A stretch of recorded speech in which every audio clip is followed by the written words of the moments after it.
C'est sûrement le pays avec le plus de mystères et le moins libre. Je parle bien sûr de la Corée du Nord. Aujourd'hui, on va voir des faits et des chiffres sur la Corée du Nord.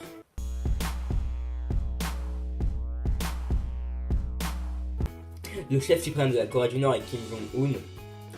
Sa capitale est à Pyongyang.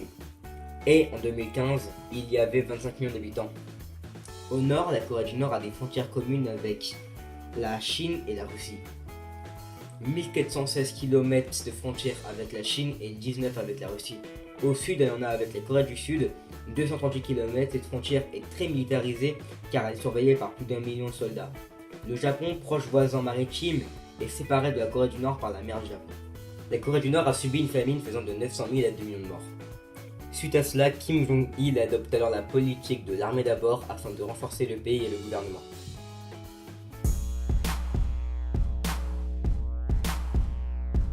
Les Nord-Coréens n'ont pas le droit de quitter le territoire sans autorisation. Ah oui, le pays est vraiment très ouvert. D'ailleurs, une commission d'enquête de l'ONU a estimé en 2014 que 80 000 à 120 000 prisonniers politiques sont détenus dans les camps à ce jour. Dans les années 1990, la Corée du Nord a été soupçonnée, entre autres par la Russie et le Japon, d'exporter des drogues produites sur son territoire. 16 affaires impliquent les diplomates nord-coréens durant cette décennie. Ceci n'est pas étonnant quand on sait que la marijuana n'est même pas classée comme une drogue. Peut-être que Kim Jong-un aime bien se droguer. La Corée du Nord ne tolère que 28 coupes de cheveux, pas une de plus. 18 sont appliquées aux femmes et 10 aux hommes. Chez les femmes, les coupes sont encore plus divisées, certaines sont réservées aux femmes mariées et d'autres aux femmes célibataires. Attention, il vérifie. En Corée du Nord, on n'est pas en 2016 mais en 105. On ne compte pas à partir de la naissance de Jésus mais à partir de celle de Kim Il-sung, fondateur de la République communiste de Corée. Tous les 5 ans en Corée du Nord, il y a des élections. Super.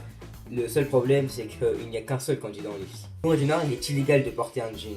Ceci n'est pas étonnant quand on sait que la Corée du Nord n'est pas très pote avec les USA et les jeans ça fait un peu trop cow-boy et ça ils aiment pas du tout. Après la mort de Kim Jong-il, des centaines de Coréens ont été envoyés 6 mois en prison car ils n'étaient pas suffisamment bouleversés par sa mort. Cette vidéo est finie, alors ça vous tente un petit voyage en Corée du Nord? Par contre pour le retour je suis pas tellement sûr. Enfin si cette vidéo t'a plu, tu t'invites à t'abonner.